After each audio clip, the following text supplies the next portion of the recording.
पर धनिया के गाड़ी से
भैया संग भौजी गई काका संग काकी सब के हमें लोग के घर चल गए अब तो हमें के काम को भी बंद कर दिया हमें के मतलब का दर्शन कब करेगा भैया संग भौजी गई काका संग काकी लागता कि हम ही खाली रह गए बाकी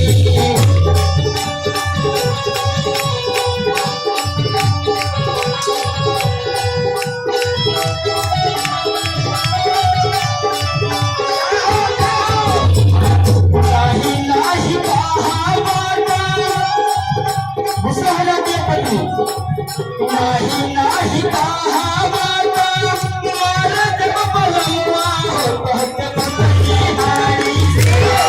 हमारा के नाम है बड़ा तब बुझा जा जब फुटली हरी रखले वाली ना से मार दो कपार फूट जाए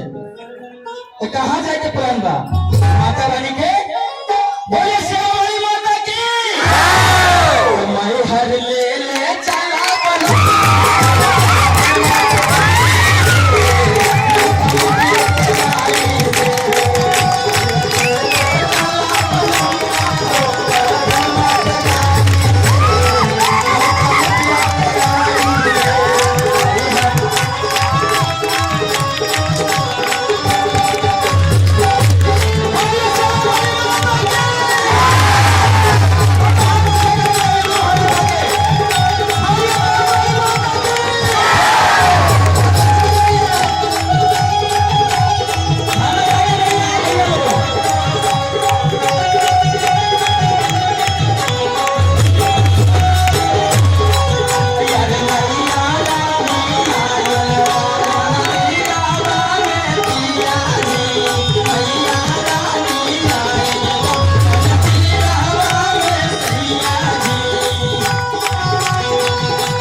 मत गाड़ी से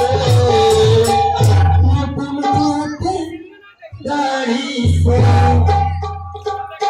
तो संतोष कुमार बुढ़ौली के रहने वाले